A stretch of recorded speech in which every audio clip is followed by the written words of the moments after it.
Well, welcome everybody, and thank you for joining me today for this Zoom meeting hosted by Linda Johnson and a few other people there, and thank you for having me on. So we're going to speak about the August eclipses, and is anyone feeling any stress out there? Yes. Yes, we've just had Uranus station retrograde, so that's just, really, you can really feel that energy. And of course, as I've been saying, the eclipses, we have two eclipses coming up in the month of August. August 7th, a partial lunar eclipse, and the Great American Eclipse on the 21st of August, a total solar eclipse, which I'm sure all of you have been hearing endless information about, and I'm just going to throw in some more. So thank you for joining me today, and it is a big deal. I'm going to just try to move forward my slides. If you would like to reach me, or if you aren't, I would assume that most of you are already on my mailing list or already know about my website or so on, but I've just put up my email address and my brand new website, so let me know what you think of that. So, thank you for that. So the eclipses, let me just go here. So I wanted to start out with a little bit of astronomy, and then I want to talk some astrology, and I want to put up some charts for you to see today as well too. So I wanted to go over some basic information, which you may or may not know, but it's worth talking about here. So we have eclipses run in families, and they are called saros series, and saros means to be repeated. So the Chaldeans were the first to notice the repeating patterns, and they were really looking at the lunar eclipse, and so they were timing that, but they saw that these eclipses were happening in regular periods. So they began to be able to group them, and so the saros series, of course, references both solar eclipses and lunar eclipses. And so how they are grouped, categorized, a family will start at one of the poles, at the North Pole or the South Pole, and it will travel around the Earth and end up at the South Pole. So the eclipses in the saros series repeat every 18 years, 11 days, and 8 hours. And so as we know that the nodes travel in retrograde motion, so they're going to back up by about 10 degrees further along in those 18-year cycles. So if you are interested in studying about eclipses and you are watching the patterns, and you can see where the next one will be in that saros series. So a saros series is a very lengthy series. It runs for about 12 to about 1,500 years, and it will have approximately 71 to 73 event eclipses in the saros series. So events are the solar eclipses. Lunar eclipses come in and around those eclipses. So very interestingly, that a saros series is born, and it reaches its maturity or its peak and dies all around the same zodiacal degree.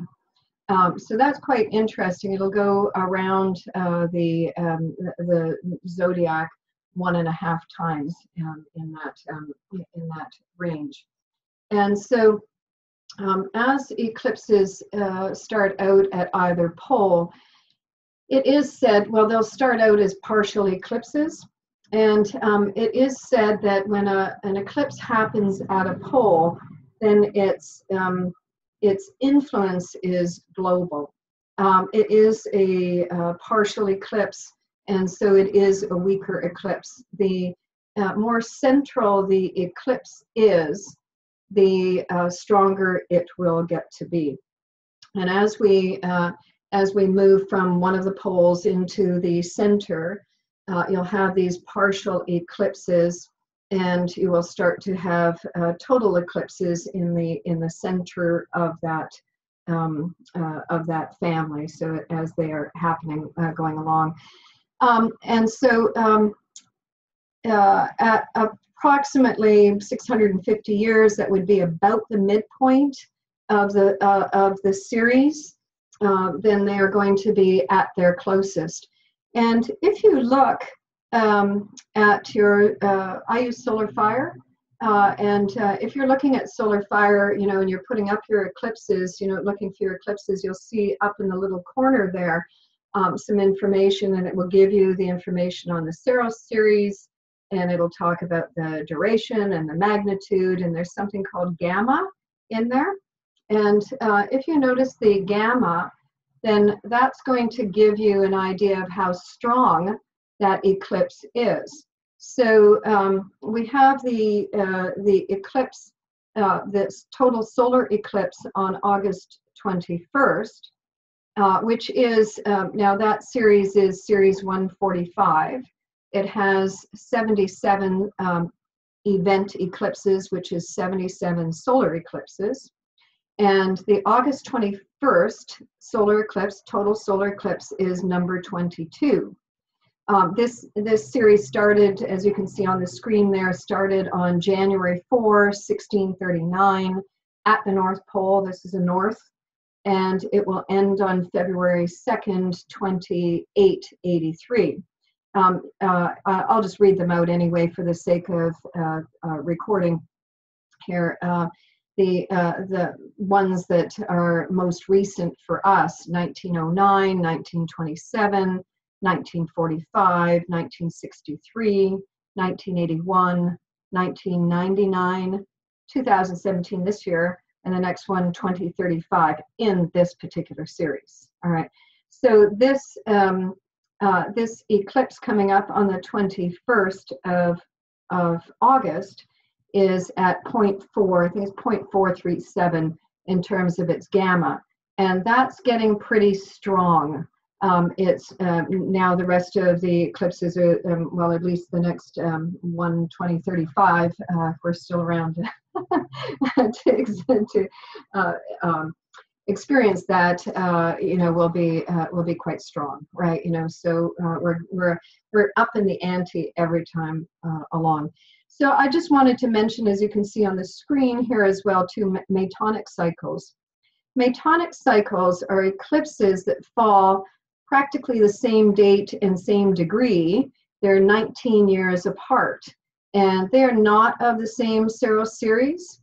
But if you have one of those happening in your chart, then you will see that as a particularly outstanding timetable of your life, and they will, you know, be real peaks for circumstances, or, you know, whatever is going on for you in terms of your evolution. So you'll see those things are pretty interesting to watch.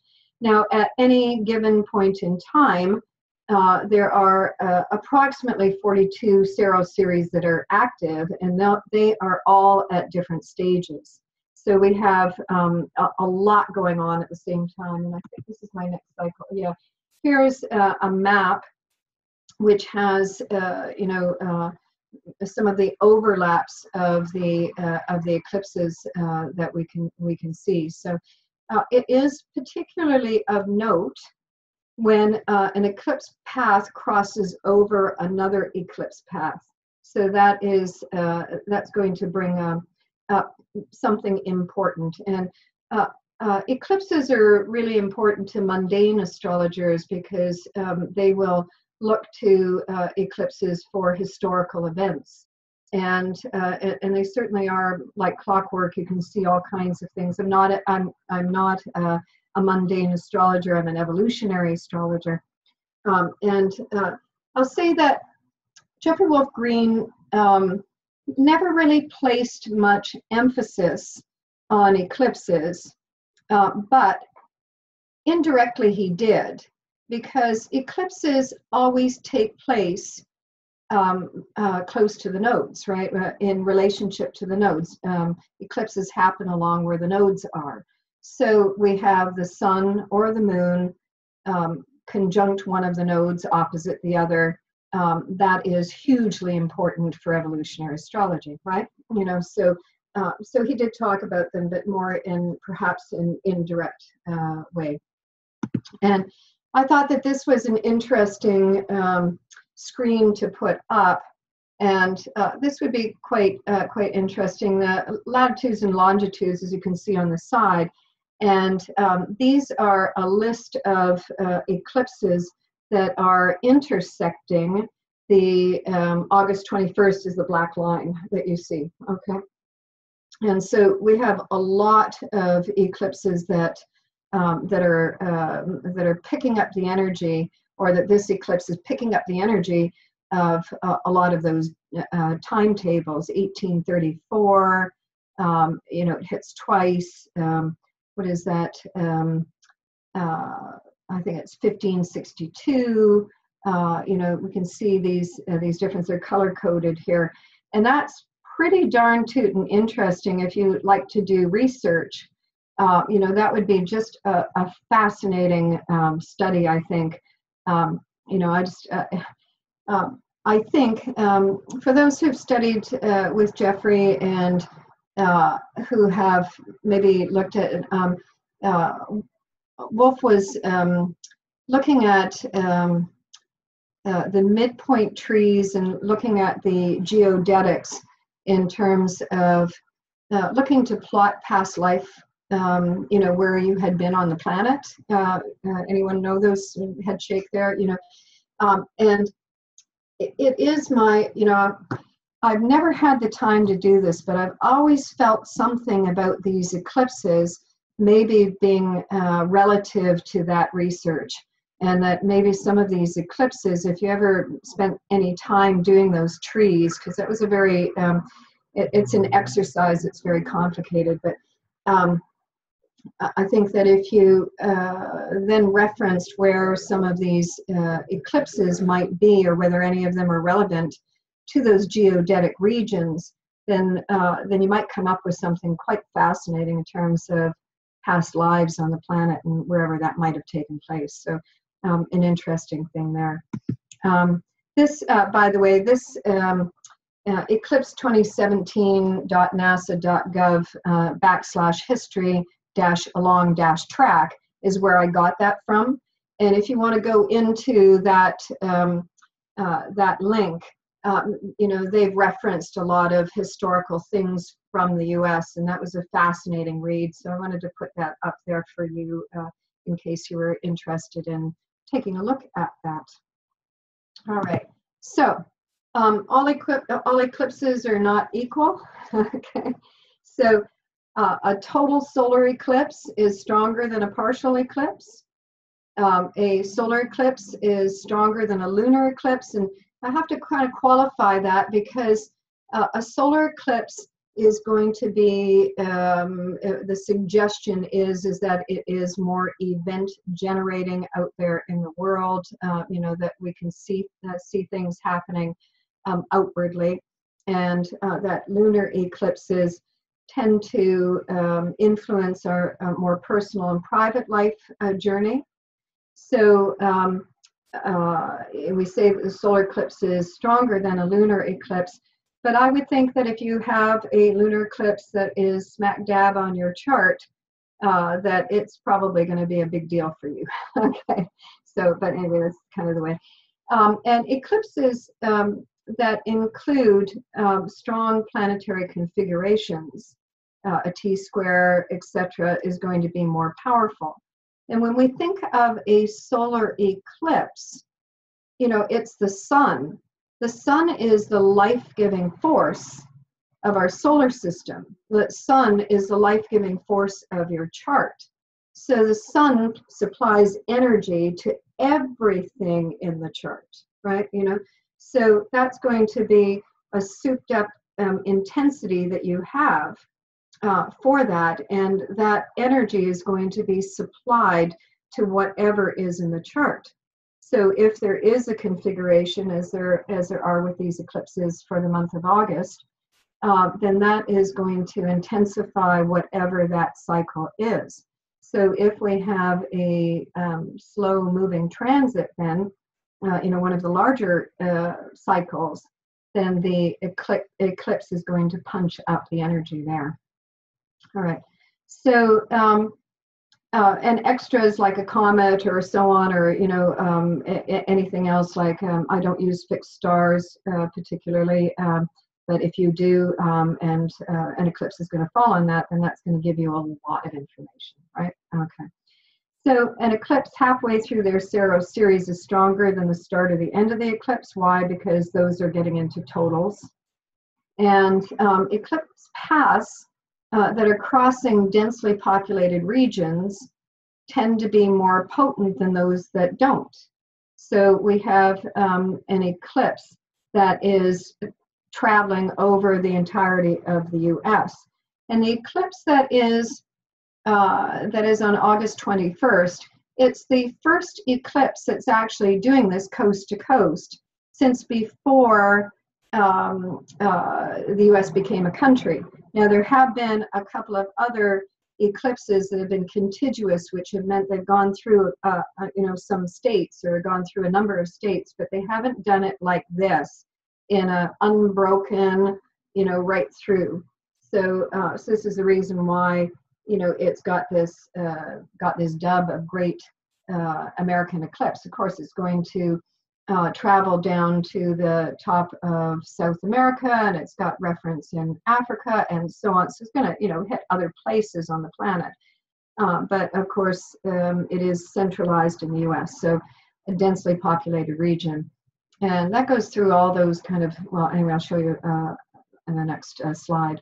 So an eclipse that comes close to an exact degree of a prior eclipse is more powerful. So we're repeating a theme, right? In astrology, anything that's repeated, of course, is more powerful.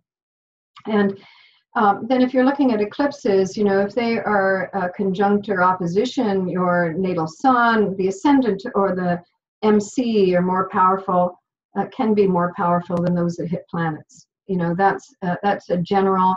I allow you to make your own observations on any of that.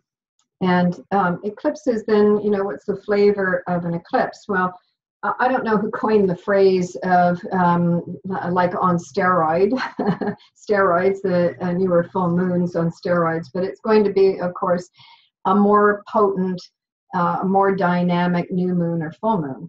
They're chaotic, they shake things up, and they do tend to produce added stress. All right, so, we get that kind of sense, that there's something up for grabs here. And certainly, eclipses always take us by surprise. They're unexpected developments here. So they're factors that we don't know yet that are going to be very influential. When it comes to the sun, one of my favorite words for the sun is significant, right? It's influential, it's significant, it's important, it's special, it is, very intense. So, it's going to be that. And think of it kind of like throwing a spotlight on a particular actor. It's going to highlight, or it's going to feature something in particular. It's going to make that, single that out as specific or significant, And there's a certain amount of abruptness to eclipses. They mark a change of a phase regarding our life. The events are usually, they come on real fast, they come on dramatic. Eclipses, whatever takes place with an eclipse is lasting, it's life altering, right? So it can affect one's status or public standing, especially if it's up at the top of the chart there, and it can mark a milestone. And eclipses, might, again, I always say that an eclipse is like plucking a string of a musical instrument. It reverberates over a period of time. it has a magnetic resonance that is going to be very active. Generally, they say, about a month before, a month after, we should watch these eclipses for action. And I've been watching, these eclipses, as I've written in my columns, very, very telling. On May 9 was the day that the true nodes, the north and the south nodes, changed signs. So we moved. We moved from the south node in Pisces to Aquarius, and we moved from the north node in Virgo to Leo. Right? The nodes are wobbling, and they're retrograding in their motion. And on that day, on May 9, was the day that Trump fired Comey. And to me, that was kind of like a signal, or kind of like a go button was pushed. And really, since that date, it's been one thing after another, don't you think? I mean, it's just been it's been very, very crazy. And everything since then has been really important. It's been critical. It's been key. And that May 9 date, and what took place right around then, where the nodes were traveling at 29, 28 degrees, where that solar eclipse happens on August 21st, right? So that was the trigger already. And last month, I noticed as well, too, that Mercury was traveling over the degree of the lunar eclipse on August 7, which is 15 degrees Aquarius Leo. And, that was the day. I mean, maybe it's not all that relevant for world events or anything, but on that day, Martin Landau died, right? There were a couple of musicians that left the planet too. One was a suicide, and the other one was a heart failure. And both of those, the son. I think of a suicide sometimes. I think of as sort of playing God, right? You make your choice there. So I kind of relate that, although that's a Scorpio archetype.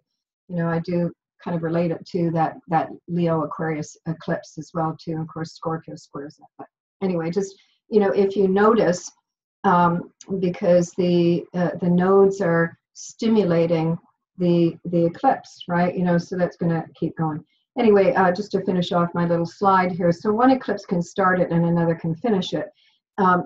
Watch for the transits that are going to be hitting those degrees, because they're going to be triggers, right? So we're going to see those kinds of things happening.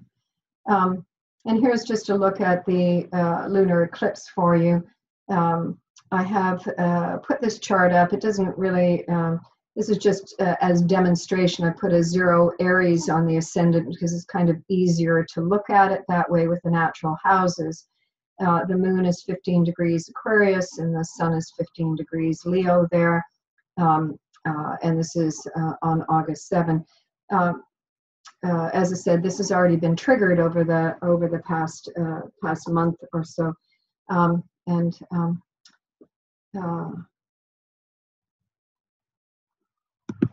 I just wanted to show you the solar eclipse for the 21st as well too, with this Aries rising chart here. The solar eclipse at 28:52 of Leo. With the nodes there. Just back a minute here. When you have a lunar eclipse, it is the shadow of the Earth that is blocking out the moon, right? And so the Earth represents the plane of manifestation, and that's a materialization on the lunar energy on the moon, right? And so the moon, in terms of evolutionary astrology, represents the development of the ego self, right? And the moon represents the emotional body. and it represents the past, and it represents our cellular memory regarding all of that. The moon deals with our security issues and so forth. Moon and lunar also represent the population and the populace as well too. So, you know, that's that whole vibration. I think that, you know, the eclipse is relevant to the evolution right now. It's, you know, this kind of imprinting of the past, and based on the fact that we have the nodes involved in a lunation, you know, we are bringing up, you know, content that is warehoused or stored, you know, within our memory banks. And this is information that we are drawing from, that we are utilizing for our evolutionary forward. As we know with our evolutionary astrology, that the nodes are intrinsic to, you know, the soul's intent for its evolutionary growth.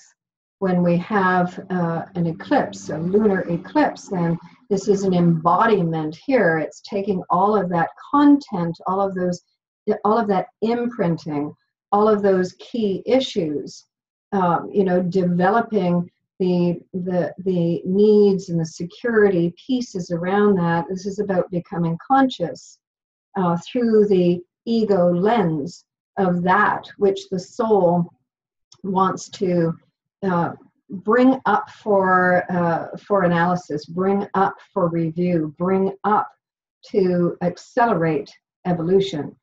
Eclipses are meant as accelerators. You know, they're meant to kick it up a notch so that we can take it further. And, you know, I mean, it might be kind of a wrong way to say this, but you know, when we do evolutionary astrology and we look at skip steps, for example, you know, skip steps are important karmic work. This is something that you know, that trips you up. I always say that it can inhibit or speed up your evolution depending on how you process that information, right? You know, an eclipse, a lunar eclipse, has given you an opportunity to go in there and source that material again, to bring it up, to become more conscious of whatever that is, and then to take that that piece and with consciousness to move it forward. Now, again, lunar eclipses are going to bring oftentimes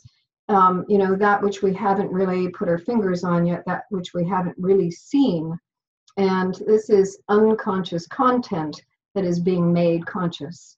You know, so that's, you know, whatever it is that is ready now to be put into place, that is going to facilitate you working through the dynamics, whether that is an inner consciousness, some dilemma that you have with yourself, or it's a relationship matter, or it's a survival matter, or what have you.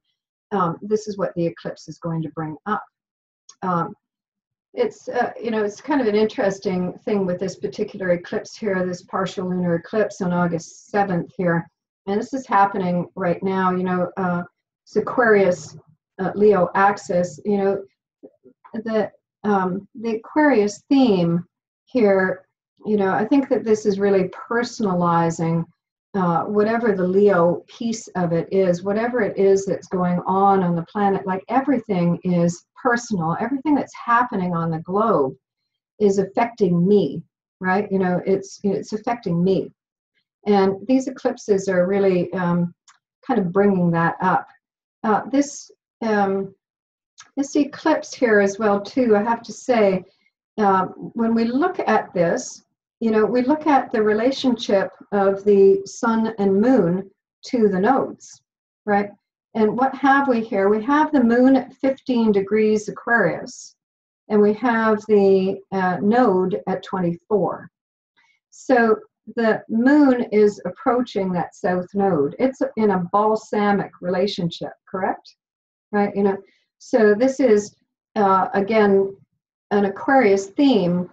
You know, it has all to do with, again, individuation and first of all, accelerating whatever it is that you are working through in your own personal journey here.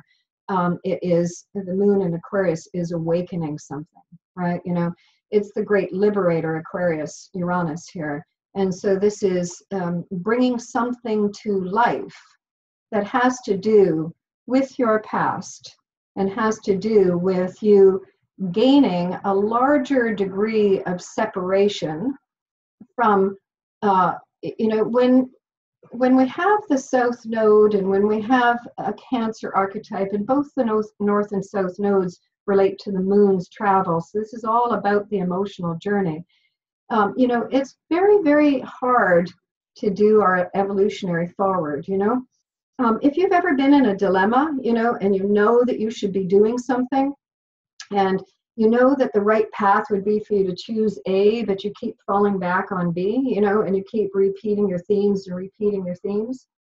Well, you know, the evolutionary pull or the gravitational pull to repeating, to you know, to staying where it's secure and familiar. We know all of this theme. That's the content within that South Node piece.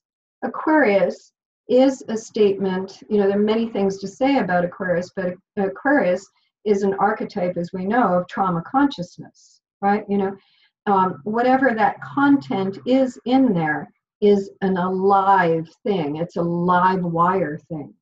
And when we have trauma consciousness, you know, it's a very,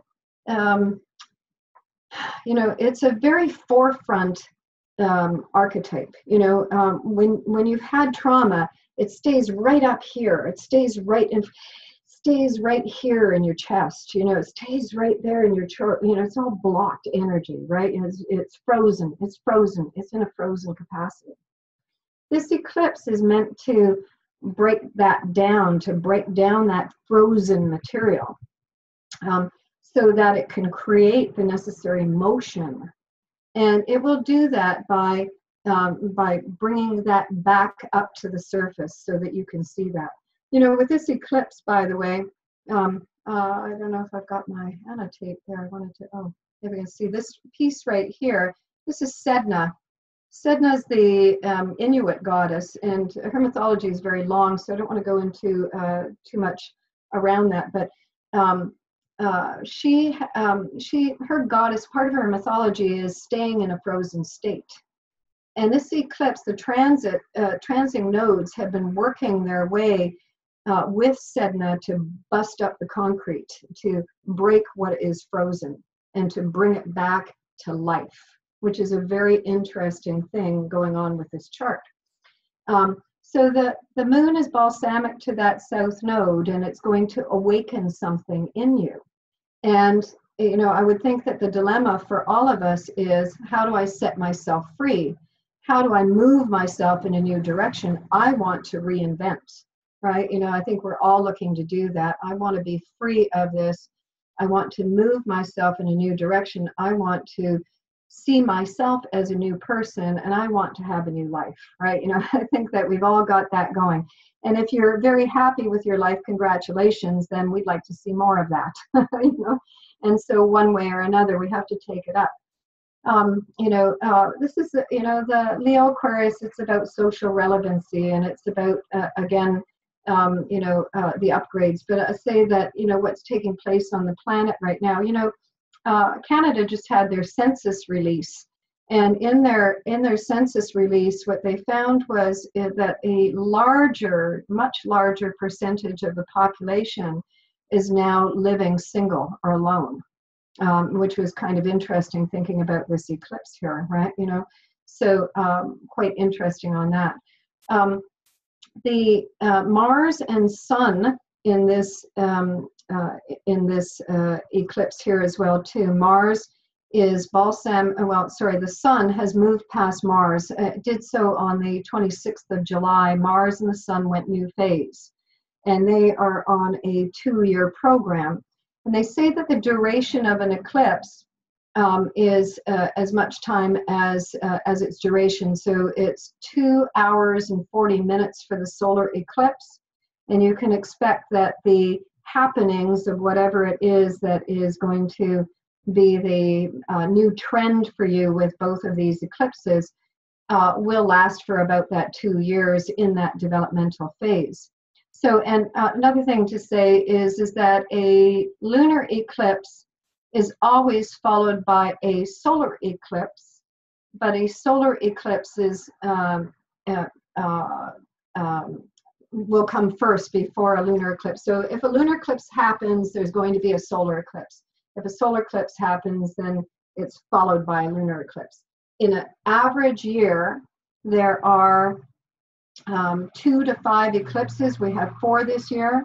When you have more than that, you have a pretty exceptional period of time. Okay, so I want to move along here. I see that I'm probably talking a lot more than I intended to and staying on point here. Here's this eclipse on the 21st. Now, the one thing about looking at these charts like this is that the charts, you know, wherever your location is, will shift the houses, and the houses, I think, are very relevant in terms of where the eclipse is going to fall.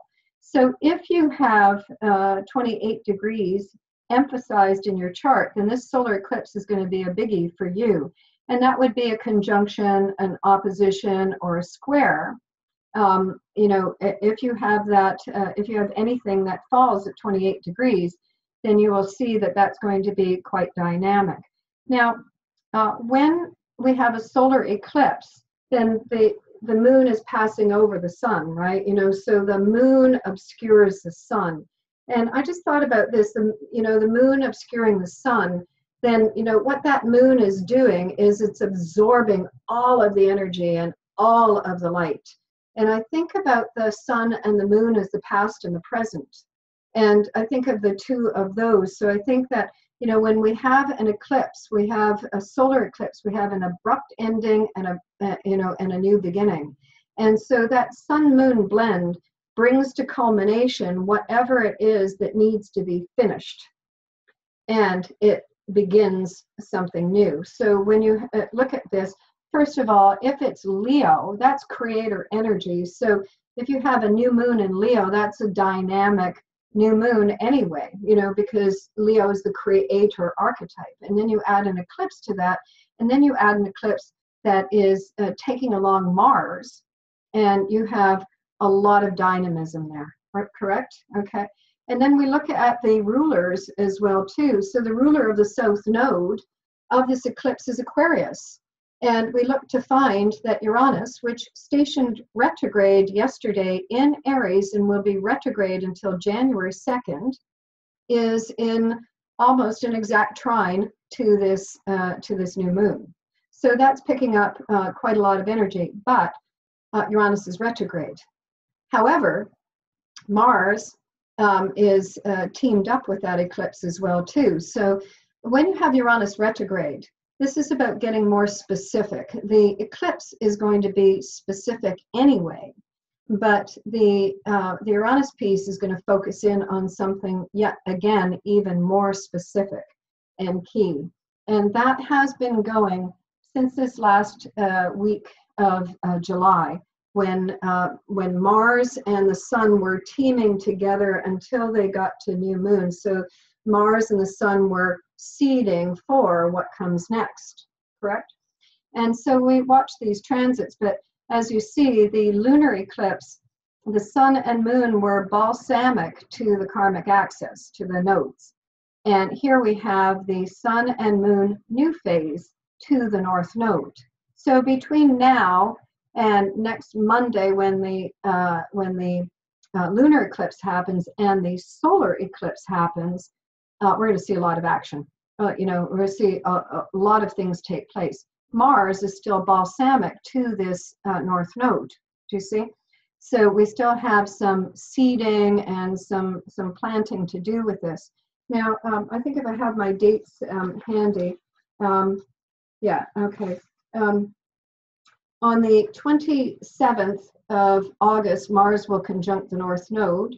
And I haven't talked about this enough yet, but you'll notice in this chart that Mercury is retrograde, right? You know, so Mercury will back up. I already talked about Mercury crossing over the degrees in July, while Mars and the Sun were doing their thing as well too. Since the middle of July, these eclipses have been super triggered, super triggered. On September 2nd, both Mars, which is traveling in the sign of Leo still, and Mercury retrograde, which backs up into Leo from the 30th of August to September 5th. On September 5th, Mercury retrograde ends, and Mars moves into Virgo on the same day. But on the 2nd, Mars and Mercury will conjunct on the solar eclipse degree. On September 16, both Mercury and Mars will meet up again in Virgo, and at that time, Venus will be on the degree of a solar eclipse. And there's more. September 19 is a date that I picked out as well too for action. So we see we have a lot. When we look at this chart, then this is giving creative power, creative energy. We have Mars going on there, so we have we have action. We have the the will of the soul and action, the desire to get going on creative. Now, what I say about these eclipses is because as we're moving to the solar eclipse, the eclipse is in balsamic phase to the one node. It's in gibbous phase to the other. We still haven't picked up all the information that we need to know.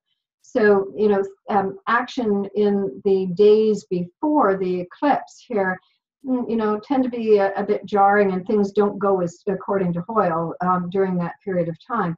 Afterwards, we have more information, more opportunity to implement. This eclipse is greatly powered up by the fact, we have Uranus trining it, and I think that Uranus is retrograde until January 2nd. So I think that this whole thing is continuing to be in an intensified developmental, and Uranus and Aries, it's one thing after another, right? All the way through.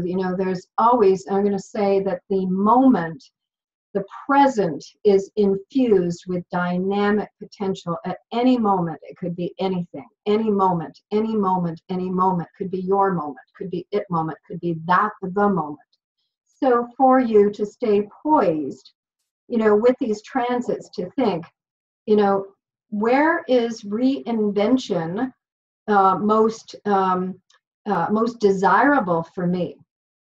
And where is it that I may be resisting reinvention, right? Both of those things are going to be on an accelerated path. Where there is resistance, there may be surprise, Where there is desire, look for opportunity, right?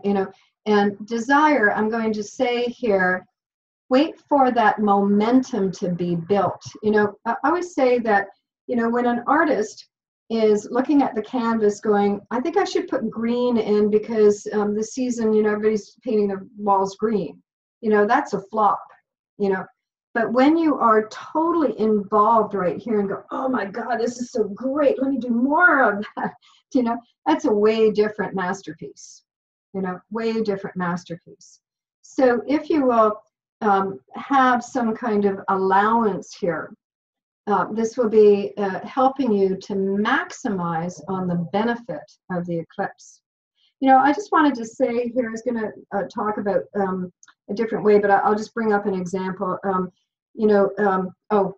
guess I wanted to put this in. So this eclipse here has several important keys to me. As I said, the larger transit that are involved, the sun is giving life to everything in this chart. So what's it giving life to? Well, it's giving life to Uranus retrograde.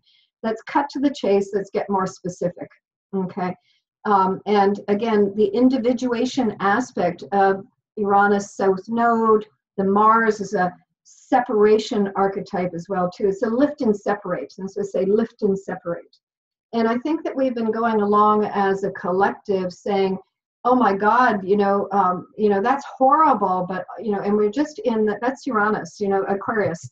It's this, oh wow, but there's no action after it, and now we have the opportunity with these eclipses to start action taking.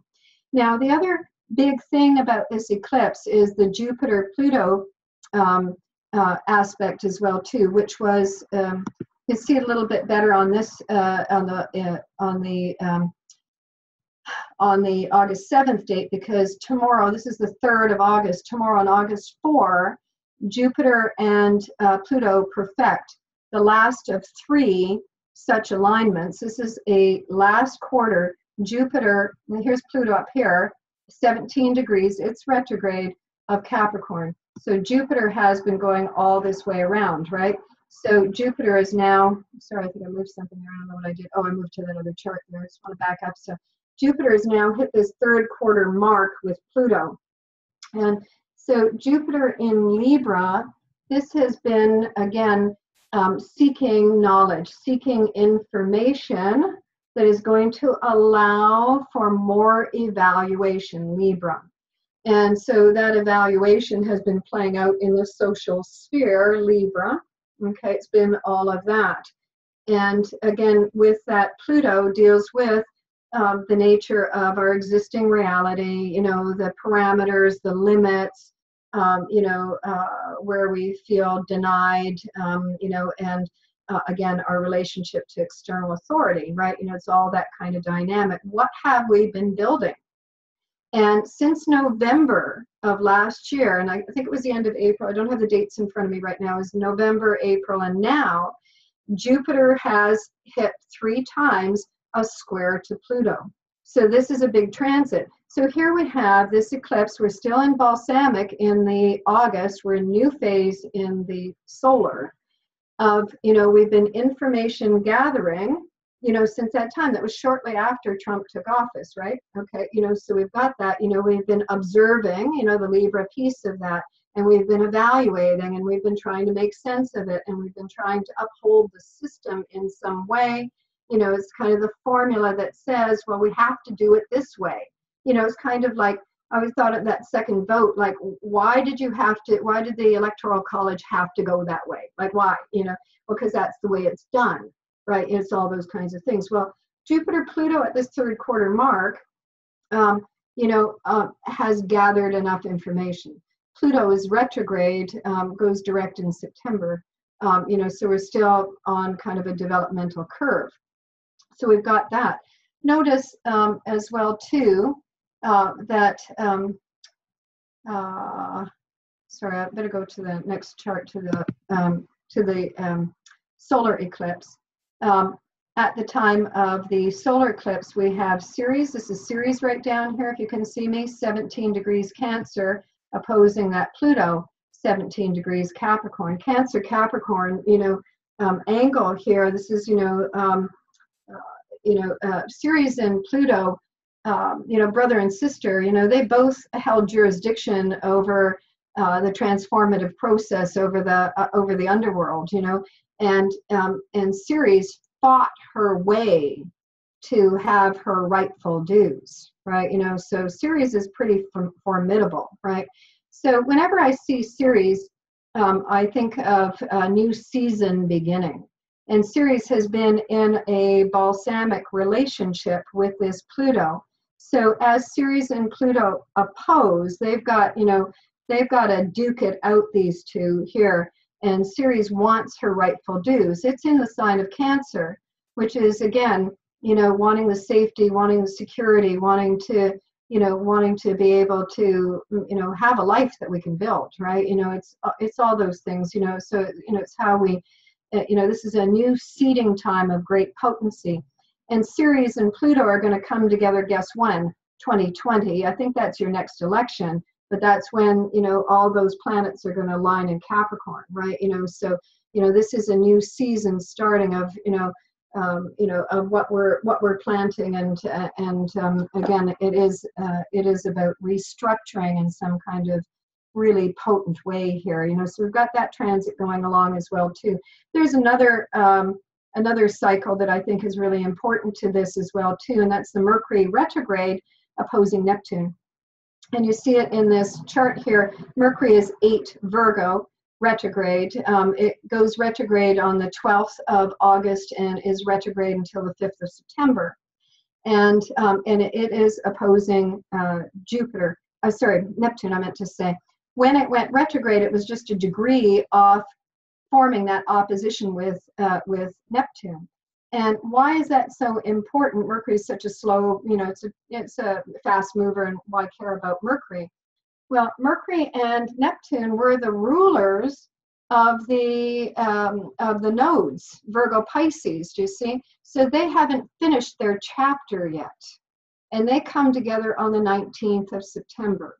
So they are still, Mercury is still finishing off. Mercury was the ruler of that North Node, and it is, again, the healing crises. And when we have Neptune, what we have is exposure, exposing, right? That's what we're doing. And Neptune rules the masses. It rules mass consciousness. It rules all of that. This eclipse is also in a quincunx with Chiron, which is in Pisces, and it is retrograde. And Chiron and Saturn have not finished their dance yet either. So that Neptune and Pisces, that is, again, bringing the collective up. And this is, the collective scapegoat. I mean, that Virgo Pisces, Mercury Neptune transit here, this is like, a whole collective that's been displaced. That's all the Syrian refugees and so on, and, and so forth. And so that, there's a whole, there are whole collectives of people who are being, scapegoated by what's happening in our existing reality. And it's not only, it's everywhere on the planet, everywhere. It's multi different things going on here. So this Chiron Saturn transit, is also being emphasized by that, by this solar eclipse. So we have a few different things going on. Jupiter-Pluto, which is just finished and is into its last quarter turn here now. What that means is that the building has been built as far as it can be. And now it is time for new implementation, right? So this is new implementation on new ways of evaluating what should be, what's appropriate, what's necessary, who do we support, while we're doing this, how are we building that reality base, and why are we building it if it makes no sense, right? It's all of that. I wanted to say that the South Node in Aquarius, I use modern rulership. So we've got Uranus in Aries being deposited by Mars in Leo, which is part of that eclipse. So that's a very important statement there. That South Node is going to the North Node.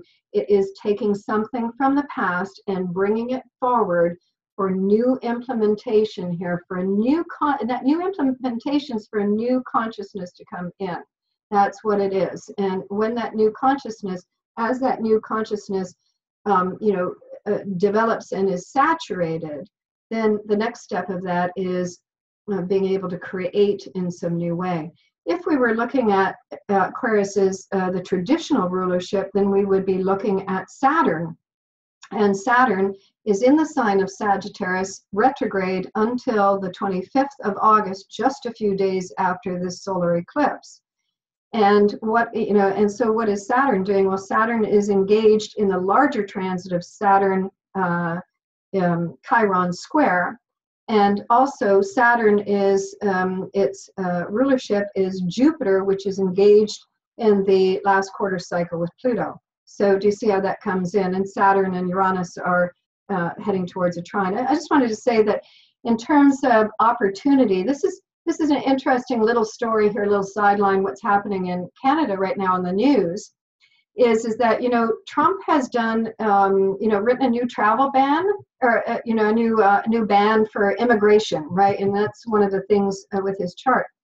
And so what happened in 2010, the Haitian earthquake, at that time, the U.S. Did a special, consideration and brought in, I think it was, I may be wrong in the numbers, but I thought it's either 45,000 or 68,000 allowed that many Haitian into the country on special, permits to be in the country. And now with Trump doing this, this new immigration law, people are flooding. This huge spike has been of people flooding into Canada. The Haitians are all going into Quebec, into Montreal. They've opened up a gymnasium to allow these people in. And they processed like 500 people yesterday, And this is like strikes me with the eclipse. And again, we have Jupiter Pluto on the rise. I'm trying to find my cursor here. Jupiter Pluto on the rise, but this lunar eclipse that's coming up on Monday is trining this Jupiter here, you know, and it seems like this is a good opportunity for those people to get out of Dodge, right? You know, and they're being welcomed into Canada. That's kind of one way that this eclipse is benefiting a group of people. You know, I just wanted to kind of demonstrate that with that. All right, so here's the eclipse, which you've probably seen this map, and they say that that the eclipse path is stronger where it starts than when it finishes. So you know, it might be stronger up there in the Oregon region than it is in Southern Carolina, but I would think that it's effective everywhere. And Nashville is the hot spot for that. And you know, eclipses, solar eclipses, bring about births or deaths. And I was just kind of I was laughing when I was preparing this, is saying, I know the king is alive. They're going to discover that Elvis has been sitting somewhere in Nashville recording a new album. Okay, so those are the places that you can see. The greatamericaneclipse.com is, you know, and that runs through the timetables and so on. But I also wanted to mention, you know, as evolutionary astrologers, that we look at geodetic equivalents, right? You know, so not only look at where the eclipse path is, which may be the strongest, and of course and when an eclipse, you know, the ruler of the country, you know, of course, is the country. So, of course, we know that Donald Trump's chart is being just featured. But, you know, we also want to look at other places. So where are the geodetics? Well, here's the Aquarius geodetic, and here's the Leo. You know, doesn't that look like, that looks like that's somewhere around where Korea is, I think, you know. But, you know, we also look at these in here. So, you know, there's Aquarius there. I think maybe most of you that are watching this understand this geodetic equivalence, but, you know, anywhere that the fixed signs are going to show up, or a Leo Aquarius, we would look at to see, you know, where those regions are. This region, right here, that's going to be where I live, you know, and of course it's going to go through there. And would think that, you know, with the U.S. being such a long, you know, such a lengthy transit here, that, you know, it's going to affect different, that's like a solar return, doing a solar return for the location of where you are, right? So here's the transits here, just, I put these up just for Newport, Oregon, which is the West Coast, and South Carolina, the East Coast, and you can see that the eclipse for the August 21st takes place in the 11th house in Newport, and in the 9th house in Columbia. It takes place in the 9th house in Nashville as well, too. I think that's my next slide. Yeah, Nashville. So you can see that eclipse there. So it's interesting to play with that. Why did I put up this? Oh, yeah. So, you know, eclipses, you look at the pair. So in February 15, 2018, there will be a partial eclipse, and that's 27 degrees Aquarius. So that opposes this particular eclipse. So I would think by then, you know, that whatever, you know, new moons are opening up new things here. By the time this end of January, February comes into being, you're going to be at the next level up with whatever it is that has launched for you. So, so watch that transit as well too. Now the USA chart depends on what time you use. J.W. Green used 213, so I put that chart up, and look at where the lunar eclipse takes place, with the moon right up at the top of the chart here, right? You know, so we've got, you know, social politics. I mean, it's happening. This has been going on. It is happening. You know, I don't know what next thing is going to happen. Eclipses are unpredictable, but wow, you know, I mean, it's right on the angles there with Mars on the 3rd house. You know, there's a lot of action going on that particular eclipse. So we can see that there, you know, that, you know, both eclipses are very stimulating, very relevant to see what takes place with that.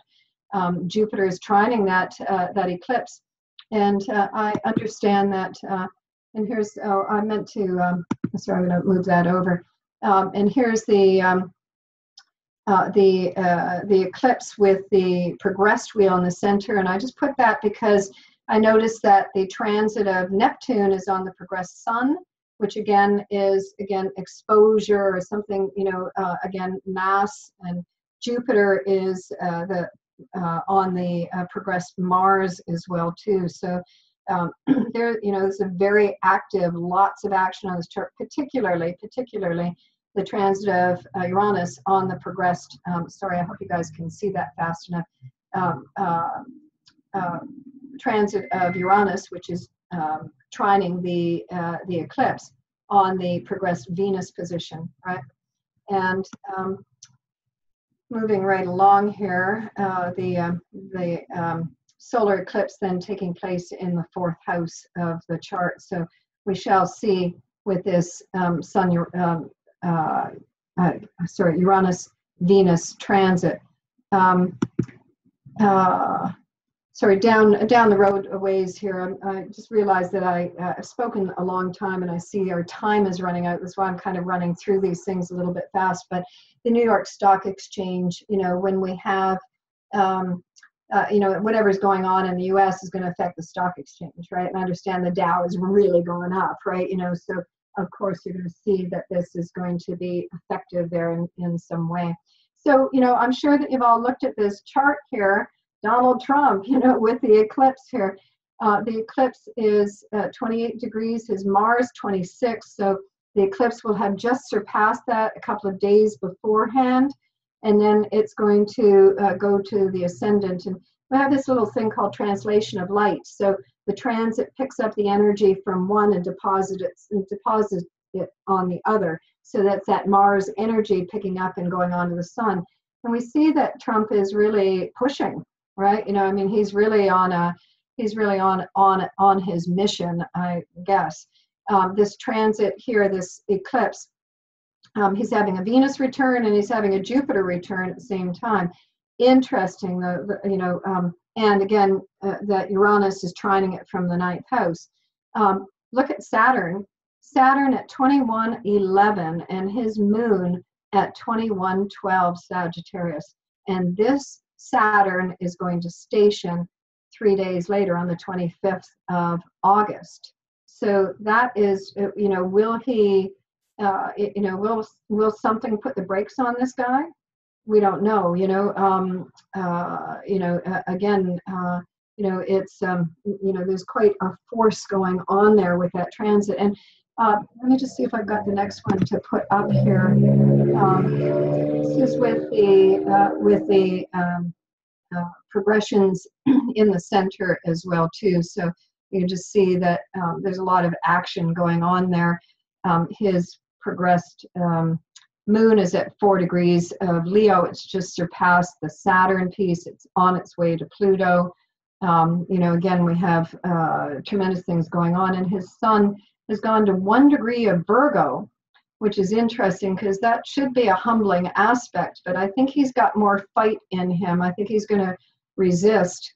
And that Jupiter position, trining his 10th house, North Node and Sun, and his progressed Uranus here still gives him some ability. We've got a lot of action going on here. Let me see if I've got that chart.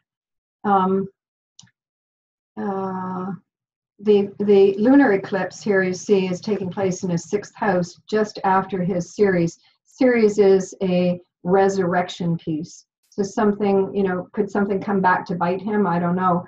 But, what's going on right now with Korea and the fact that Japan and Trump have shook hands, and, there's stuff going on here. The piece, did I put that up there? Sorry, I think I didn't, but sorry, I wanted to go here for a moment here. That Gemini, because the eclipse really emphasizes his 10th house stuff, and that's Gemini. And there are so many things that are happening. The Gemini and Sag is the immigration stuff. The 12th house eclipse is about the Obamacare stuff. Then there's the family dynamics, and there's the transgender issues. And the media, and like everything all at once, you know, neighbors and, you know, like so many things. It's like Gemini is all of it. It's a whole bunch of stuff. This is his lunar eclipse when he was born. And Jupiter, look at this eclipse. I put it up for the time of the eclipse. And on that eclipse, Jupiter was right on the ascendant.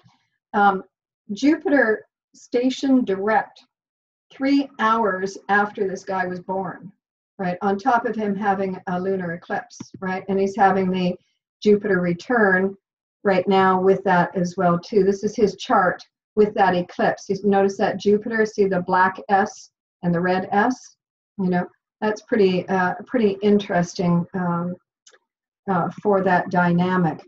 So, you know, I think that what this indicates with this individual is that he is a key player in terms of kind of dismantling, you know, destabilizing the entire globe.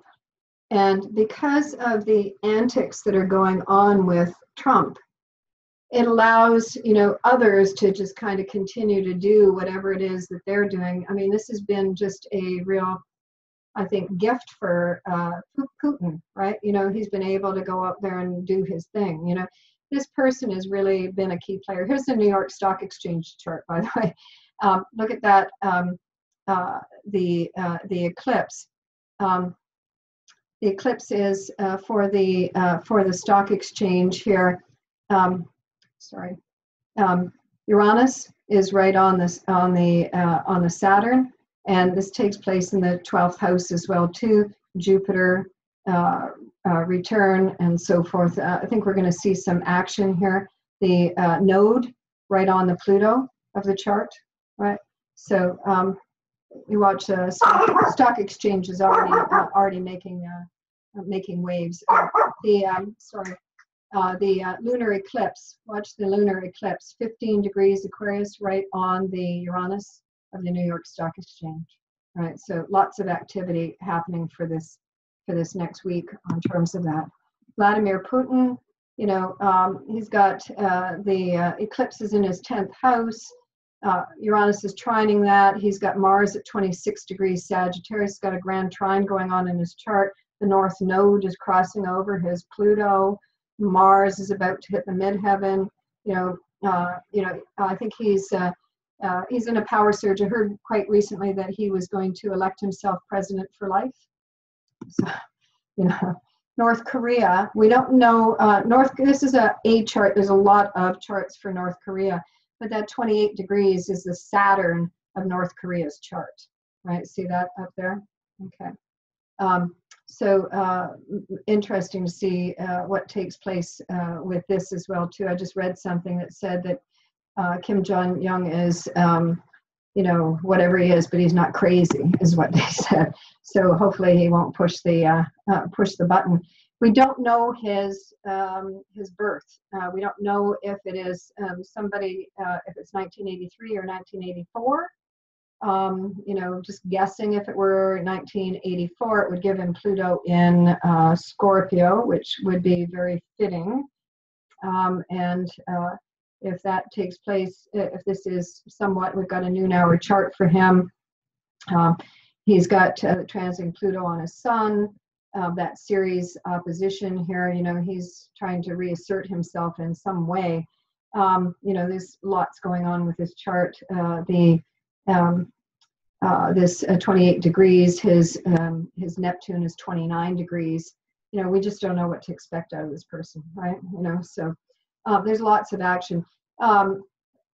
Uranus and South Node and Aquarius, you know, that also rules things like nuclear, you know, it rules all types of innovation and so forth. Yesterday they were talking about gene engineering, so that they can work on the DNA in the petri dish, so that they can correct all kinds of diseases. And so, I mean, there's this and then there's an exoplanet that's been discovered outside of the system. And, they're talking about, aliens making, there's so many things, right? There's so many things. But anyway, I know that I'm over time here, and I've kind of raced through most of my information, but I hope I've given you a little bit. The point to make with the eclipses are that they are disruptors, they are accelerators, they are intensifiers, they are magnifiers, and they mark a significant point along the karmic timeline. They bring things that seem fated or destined, and I'll say that they are definitely on the book with your Pluto, with your soul, to be working with this particular thing in this particular moment. It's important, important information for your soul.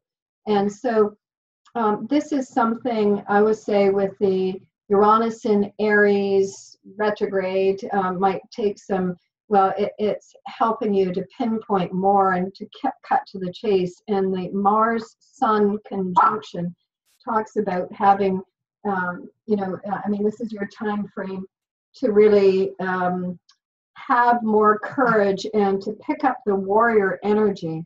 And really, it is for you to have a larger degree of separation between what is happening in your life. I'll let Biggie say hi. To have the ability to to be able to take a step back and to have a little bit more objectivity, to look at things a little bit more rationally. We have some time. Whatever is taking places with these eclipses are going to be the work that we're going to do all through the fall and into the beginning of next year, and actually for the next 2 years, and actually for the next 4. So know that we're just at the start. Look at everything that happens in your life, even if it is really jarring and something that feels utterly, overwhelming. I always say it's like when you're in the frozen state of trauma, you're in the oh wow. But what we really want to do is get you on to next, like that little wind-up toy that gets going across. It's like allow yourself the oh wow moment, but come down from that and look around and say, okay, what tools have I got to work with? Let me pick them up and see what I can do with them.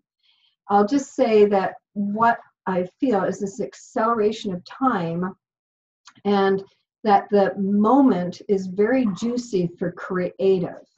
And so at every moment, you could come up with a brilliant masterpiece for yourself. You could come up with something really exceptional. And if it isn't the last moment, it could be the next moment. So don't despair. One of the hardest things to deal with is not, if you have all that creator energy and you can't create. Know that you will be able to create, but try not to have the projection about what that looks like, because this is for reinvention, and it is for moving a lot faster around the timeline. So, and you have Uranus in Aries anyway. This is for experimenting. And how do you know? You have, this is something out of nothing, and it could be brilliant, right? So try to be fresh and new. Try to be, a blank slate, and to see what you put on top of that, right? So remember to stay present in the moment. We want you, these eclipses are up to speed. This is about up to speed. We want to have a larger degree of separation between what was and what could be, and to allow the moment to be infused with the creator energy. If you can stay present in the moment, I promise you're going to come up with something great for yourself. Okay. Great. So I'm going to end it. Thank you so much, Rose. Could you please click on stop share at the top of the screen? Great. Rose, we don't have a time limit on this meeting. We can keep going if you like for a little bit longer. Would you like to stop, or would you like to take a few questions or comments? I could probably take a few comments or questions, but I think I have to end pretty soon because okay. I've got other things to attend to. Okay, we'll take a couple of comments or questions. Anybody? Wonderful, Rose. Thank you. Thank you. So looking forward to listening to this again. Thank you. Yeah, thank you, Rose. That was really good. Alrighty, my dears. Well, blessings Okay. to all. Thank you so much.